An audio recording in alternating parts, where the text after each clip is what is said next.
بسم الله الرحمن الرحيم الحمد لله رب العالمين وأصلي وأسلم على أسعد النبيين وأشرف المرسلين نبينا محمد وعلى آله وصحبه والتابعين يوم أسكال أفريقيا TV3 أديك نكوك أفعال الدنيا السلام عليكم ورحمة الله وبركاته بركة من دولك شيء بركة من دساك سادو أشكين شلنا ناكم يتارن البركة واتو تربية غري جاري shin da muke tattauna akan hanyoyi da matakai da ya kamata musulmi ya bi domin tarbiyyantar da 'yan shi tarbiyya ingantacciya tarbiyya irin ta addinin musulunci a cikin wannan shirin tattauna da babban malamu wato Sheikh Aminu Ibrahim Daurawa malami ko masani akan haka zamantakewa da kuma tarbiyya malamin saki maka maraba a cikin shirin tarbiyya. Assalamu alaikum wa rahmatullah. Alaikum assalam wa rahmatullahi wa barakatuh. Malam idan masu kallo suna bibiyan shirin a makon da ya gabata muna tattauna ne har yau akan abin da ya shafi hanyoyi ko kuma sababa da suke kawo gurɓacewan tarbiyya. Iyaye suna korafin cewa suna kokari sun tura yara makaranta amma duk da haka wani lokaci daga cewa akwai matsalolin tarbiyya. Malam mun ambaci waɗansu da yawa daga cikin muka yi na sababi na 6 wanda yau za mu tashi insha Allah a sababi na 7. Alhamdulillah wassalatu wassalamu ala rasulillah wa alihi wa sahbihi wa man wala. A kullum idan iyaye suka yi magana cewa suna iya ƙoƙarinsu kuma ba sa ganin tasirin abin zan ce ai abin ne hawa ne mataki ne ko ɓangarori ne an ce shi ana son almurabbi as-salih ku kanku da za ku wa 'ya'yanku tarbiyya ya zama kuna da tarbiyyar akwai almanhaj almunasib sai an samu tsarin da ya dace sannan sai an samu bi'a saliha mutanen da suka kewaye ka su masu sha'awar abin da kake so ne mun ce kamar mai gini ne da mai rusawa mai gini shi yake buƙatar tsari sai ya nemi fili sai ya yi plan sai ma an yi gwada ƙasa sai an je an yi zane sai an kai wa hukuma ta amince can za a sa kaza can za a sa kaza a ta ne amma mai rushewa duk ba buƙatar waɗannan to kai da kake son kai tarbiyya dole kai ne za ka bi mataki kuma shi sa Allah da ya zo magana tarbiyya sai ce ku anfusakum wa ahlikum nara sai ce wuta kawai to dan ba a tarbiyya ba wuta kawai za a wuce yasa ku anfusakum wa ahlikum nara waɗannan dalilai da muke faɗa waɗanda muke ga ko malamai masana suka rubuta cewa su suke lalata tarbiyya ko su sa yara su kauce mun yi magana akan su'u mu'amalatil abuwani lil walad bayan mun yi magana akan abokai da ƙawaye cewa a sa ido akan wanda yake abota da ɗanka ka sa ido akan wacce take ƙawa da ƴakka da wa ƴakka take ƙawa da waɗanka yake aboki sannan ka dinga duba wayoyin 'ya'yanka yanzu muna jin kunyar yara ba za ka ce wa 'yarka kawo wayarki ba kuma nuna min password ɗin da kika sa duba ba za ka ce wa ɗanka ba ni wayarka in gani ba sannan kamar gata yawa yara yawa ma ba ma tambayansu daga ina suke ina za su mun ce kuma duk ranar da uba ko uwa suka kasa tambayar yaro abu biyu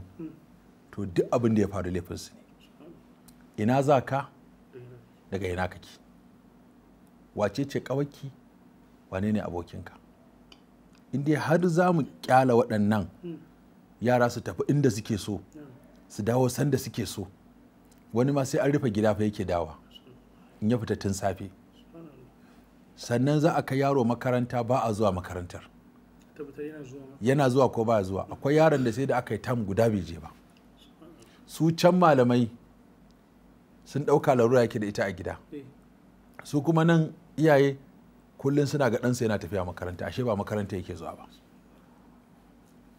da sai an ƙaddara ma tafiyar da za ta kai ka gida ta kai ka makaranta sai an auna ta in aka ga ta wuce akwai lokacin da muke yaran an aike mu sai a tsattar da mewa a ce kafin ya bushe mu je mu dawo so sai ake kai sauri ka je ka dawo ko a ce ga wata nan zai raka ka ko ga rana nan za ta raka ka kar kana tafiya kana kallon sama za ka ga rana ga ta nan tana tafi da kai duk wannan ana so yaro kai ya tsaya kallo akan hanya kai ya shiga wani guri da ba inda ya kamata ba kai ya karɓi wani abu ya ci ka a bashi wani abu ya sha ka a gaice shi cikin kango ko ɗaki ko soro ko ungwa kaimin ko ungwaci ko shiga nan gidan ka karɓo duk yara da ba sa wannan ko ungo sai yaro ya ci a'a an hana shi karɓa a gida to duk waɗannan ana yi ne don a kiyaye tarbiyyar yaro kai saba da kwaɗayi saba karban abin hannun mutane nan mugaye da marasa imani suke shigowa ko shiga can ko yake can ko aike ne sai aiki masu wayo in yara za su tafi sai a haɗa su da manya saboda kada wani abu ya faru. To mun yi maganan wannan. To na gaba shine su mu'amalatul abwani lil walad, wato munanta alaka da iyaye suke ma yara. Wata uwar mai zafin duka ce, kai duka, zagi, fushi, fada, tsinuwa, la'anta. So da haka sai yaro ya ga a duniya ba wanda yake jini irin babarsa, baya jin daɗi. Saboda haka sai ya fita yake jin daɗi. Wani uban duka, zagi, la'anta, tsinuwa, shan kunu, ɓata rai, cin mutuncin yaro, ko a gabansa ko a gaban ƙannansa ko a gaban 'yan uwansa. Gani ake in yaro ne ba da daraja, kamar bai da kima tun da ƙarami ne. Shi kuma wannan ƙaramin duk abin da aka masa yana riƙewa, zai tashi da wannan abu. Yanzu watakila da zaka taɓa tunano wanda ya taɓa kyautata maka kana yaro ko taɓa muzanta maka kana yaro. Kaga abin ya wuce shekara da shekaru, amma yaro baya manta mai muzanta masa. Shi yasa Abdullahi dan Umar zai wuce yara sai ce assalamu alaikum. Akwai kuma wanda yaron da tsuntsunsa ya rasu, manzon Allah ya je masa ta'aziyya, ya mata ta'aziyya rasuwar tsuntsun. Kaga dai karshe kenan. Kuma ya rike wannan abin har sai ya kai shekara 70 yake faɗa cewa tsuntsuna ya mutu, na zo na zauna raina a ɓace. Manzo Allah sallallahu alaihi wasallam ya zo ɗauko ruwa fesa min yace ya Umair ma fa'alan nughair. Wanda karkashin wannan hadisi Abu Ishaq al-Huwaini ya kawo cewa sai da aka fitar da mas'ala sama da 60 karkashin wannan hadisin, ya Umair, ya Aba Umair ma fa'alan nughair. Kuma duk inda sahabbai suka haifi yara sukan kawo Annabi sallallahu alaihi wasallam ya musu tahniki, ya sa musu suna. Kuma za ga mutum ya kama hannun ɗansa sun taho majalisa tare su saba da yaran. Hassan da Husaini mun faɗi Annabi sallallahu alaihi wasallam yana kan mambari ya sako ya ɗauke su, sannan sun zo sun hau gadon bayansa suna wasa ana sallah. Kuma Annabi sallallahu alaihi wasallam bai ɗago ba har sai da suka gama wasan suka sauka. Sannan ya ɗauko umama ya rungumo ta, ya shigo masallaci da ita, in zai yi sujjada ya aje ta, in zai ruku ya aje ta, in zai tashi tsaye ya riƙe ta. Duk waɗannan mu'amala ce da yara. Haka nan wata ran ya aje 'ya'yansa Hassan da Husaini, sai wani balarabe ya zo ke cewa yanzu ku haka kuke ma yara, ku aje su kusa da ku hakuna sun bata kumatunsu. Ai ce amu mangare yaro muke yi, ba ma bari yaro ya zo kusa da manya, a mangare shi, a kore shi, a zage, tashi ka fita kai, wai ka haka cikin manya, tafi can ka ba mu, tafi ku yi wasa. Ku tafi ku yi wasa, wa da irin wasa a ina kuma dawa. Wadda abin guda uku, ko mun ce ko wasa ne a yi wasa da aka san wani irin wasa za a yi. Ba wasan jefa-jefa ba, ka a fasa ido, ka a ji rauni. Ba wasan kokawa ko duka ba, da sanda ko a bakin rami ko a bakin bene da za a iya fadowa. Ba wasa da makami ba, ba wasa a gurin da wani zai iya ko da wani karfe ko kwalba ko kusa da wani abu mai hatsari kamar wutar lantarki ko wani abu. Wasan ma sai an duba shi, duk maganin duniya sai kaga an sa keep away, ka nisanta shi daga yara. Saboda haka kaga ashe kenan ba kowane wasa yaro zai yi ba.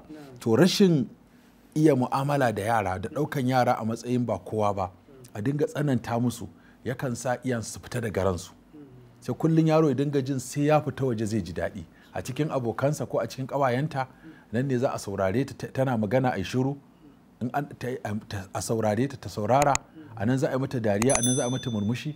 Da ta samu wani ɗan saurayi ya zo ya fara jefa mata kalmomin soyayya da ƙauna, shikenan sai ta ga za ta bata iya rabuwa da iyayenta saboda shi, ba ta samun kulawa. Uwa za ka ga cewa tana da yafa, ta san aure za ta yi mata, kuma an yi aure ana girki, ana shara, ana wanki, ana kaza, sai kawai ta zo ta haye gari ta ɗau littafin soyayya tana karantawa. Kuma an tura wata mata kicin tana yin girki, ita ba za ta je ta koyi girkin ba. Yanzu daga cikin manyan matsalolin 'ya'yan zamanin nan shine ba su iya girki ba. In ka je a yi maka tuwo, a yi ma miyar kuka, ka haɗa ta da rigima, ka gani ba ta iya ba. To waɗannan abubuwa duka ya kamata a jawo. Hakan za ka ga uba ba zai ja ɗansa suna magana ko suna hira ko suna tattauka ko suna shawara ba. Kawai ka kira ɗanka ma ka ce kai me shawararka, sai ka ji ya yi wani zoom, ya ji wani girma. Ko ka zauna ka hira da shi ko ka tattauna, ya ji kana saurararsa ko yana saurararka. Wannan abun ba ƙaramin gyara tarbiyya yake ba, kuma yana sa iyaye da 'ya'ya su zama akwai alaƙa. An ɗauka kawai uba duka ne, in dai babanku ya kira ku dukan ku zai, in babanku ya kira ku zagin ku zai, in babanku ya kira ku faɗa zai muku. Da an ji motsin baba duk sai a firgice a razane. to wannan su'ul mu'amala din da iyaye suke ma 'ya'ya yakan sa tarbiyyar yara ta lalace dan sai su guji iyayen, kuma wani yana ga girmansa ya fi karfin ya zauna a cikin gida yana magana da yara, har suka ji ana ina faɗa kana faɗa ko ina magana kana yi, ko ba za a ba yaro dama ya fito da abin da yake damunsa inda gyara a gyara masa ba, sai a ce ai wannan koyar da fitsara ce. To kuma yanzu ai rashin yin waɗannan ɗin ga inda ya kai mu yanzu. Gaskiya ne malam, waɗansu za ga cewa a gida sun raba abin, misali baba ya zama yana ɗan tsanani kaɗan, misali mahaifiyan tana da sauƙin hali, saboda ya zama akwai at least akwai abin da yaro yake tsoro, za a gaya wa babanka to zai daina. Kowa ya kamata a yi dama abin da ake so, shi da ake kira kwarjini. Kwarjini shine cakuɗa so da ƙi. Idan shi ma soyayya ta yawa sai ta zama shagwaba, ya zama yaro kawai ba a masa fada, ba a nuna masa. Akwai lokaci yanzu misali kace a tashi ayi sallah sai suka ki, to nan ya kamata ranka ya ɓaci, ka sake jaddadawa da fashi, kai ba ca ne a tashi ayi sallah ba, me hana ku yin sallar, ku zo nan, me hana ku, me yasa ba ku tashi lokacin da na baku cewa mu tafi masallaci mai sallah ba, me wannan abun wasan ne, to a kawo shi nan, sai kan yi sati ba a gan shi ba. In talabishin ne dishi ne kace na cire dishi da sai na yi sati ba a sa ba. Kuma lokacin kallon talabishin ya koma lokacin karatun Qur'ani, da dinga istighfari kaza, dinga salati, da dinga hailala, so an daina kallon talabishin din, tunda ita ce ta hana ku zuwa sallah, ko wannan abun wasan, ko wannan hirar, ko wannan zaman. So abin da ya shafi su san, amma in abin da ya shafi haƙƙin Allah, kamar yadda aka faɗa Annabi sallallahu alaihi wasallama cewa in an taɓa shi baya fushi, baya nuna damuwa, sai ma iyafi, amma in ka taɓa Allah sai nuna ɓacin rai. To duk abin da ya shafi dokokin Allah ya kamata mu dinga nuna 'ya'yanmu mahimmancin abin da falalarsa da yinsa. In sun ƙi su yi, to mu nuna musu ɓacin ranmu. Malam, da ake dan samu tsawon lokaci, misali iya za su yi, kan yi complaint din cewa to ta ina zan hada cewa wannan tausayin da aka faɗa misali da jawo yaro a jiki da kuma wannan kwarjin da ake so in same shi, zaman to yana tsoro na kuma yana kauna na a lokaci. Shi ne ai nake faɗin yadda za a hada abin. Daga ka sassauta masa akan al'amarin rayuwa, akan kuma al'amarin addini, ba wai ka matsa masa ba, ka gaya masa falala abu, sannan abin da yaro yake so hujja. Duk da ana ganin yaro kamar bai san hujja ba, ya san hujja. Idan ya yi laifi ce ne zauna, me yasa kai, sai ga ya tsuru kafin a fara dukansa ko a fara zaginsa, me yasa kai, za ga yana ta kama gaya min hujjar da za ta sa ba zan da ke ka ba, gaya min dalili, in na gamsu ka kare kanka, ka tashi ka ba da haƙuri. Za a da ya gaya min ya ce da wani yaro ya laifi a gidansa, sai ya ce je ya rubuto takarda na neman gafara, kuma a cikin takarda ya fara cewa yana neman gafara Allah tukunna, sannan yana neman gafarar iyayensa, sannan yana neman afuwar 'yan uwansa, kuma ya zo gaban su ya karanta takardar. Ni wani na yi kuskure, ina neman gafarar Allah, ina neman gafarar 'yan uwana, ina kaza ina kaza kaza. Yace da wani yaro ya tafka wani yaro mari, maimakon a ce yaron ya rama ko shi uban ya rama, sai ya kira shi ya ce wannan abin da kai me yasa ka dake shi, ya kasa faɗa, ce to wannan shi ake kira zalunci. Kai ma da an maka shi ba ka ji daɗi ba, kuma shi yasa Allah ya ce inni haramtu zulma ala nafsi, wannan abin da kai Allah baya yi, kuma Allah baya so a yi. So yanzu kana shi wanda kaiwa akwai mataki uku, ko iyafe ma, ko ya rama, ko ya kaka kotu. Kotu hukunta ka je ka same shi yanzu, in kun daidaita ya ce ya yafe shikenan. Akwai wani abu da aka taɓa yi a kodai kishi na manya ne, amma dai abin yana da ban abin nan. Dakaci ne ya mari liman. Hasbunallah. Saboda haka aka je liman ya ce, mutanen bangaren liman suka zuga liman ba zai yafe ba. Ya tashi kai kara wajen sarki, hakimi sarki, ya aka zo wajen sarki. Sarki ya ce to aje tunda magana tana kotu, in an warware to shi kenan shi dakace zai ci gaba da zama a kujerarsa, in ba a warware ba to zai iya shafa kujerarsa. Ya ɗauki duk mutanen da zai iya ɗauka ya kai wa liman, liman ya ki amincewa cewa sai ya rama marinsa. To ko marin dakaci shi ma kuma wani da inda ya wuce za a ce liman ya mare shi, dole cire shi.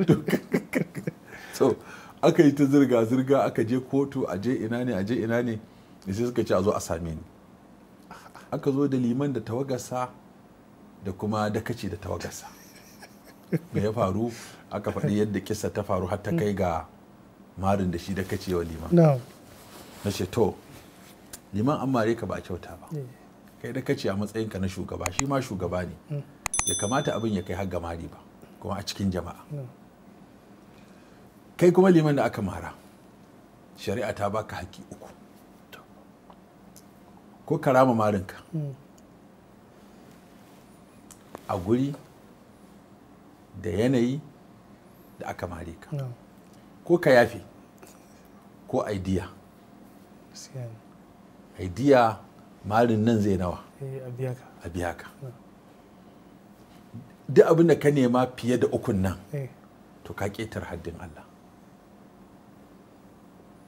Hakkisan kai ma ana afuwa ba mari ba. Ko kuma ya baka haƙuri, kai kuma ka yafi. Inda kake son a rediyo kake son baka haƙuri, ko a talabishin ko a jarida, ko takarda zai rubuta a matsayina na wani na yi kuskure na mare ka, ina neman ka yafe min. Ka kuma nan takarda in ka yafe ka yi daraja. Na ba shi labarin abubuwan da aka ba annabi sallallahu alaihi wasallam, ya ce ya yafe. Na ce to amma ba abu ne na gaggawa, na baka sati guda ka je kai shawara da mutanenka, ka ce ga abin da na bujuro. Wani abu kowanne yana da adilla a cikin shari'a. Wani kafin sati guda za mu je wutar lokaci. Masu kallo su ma za mu ba su mintoci su sharawa su dawo. Masu kallon kada ku yi sada akwatar da ku za mu je wutar lokaci, mu dawo ku kasance lafiya.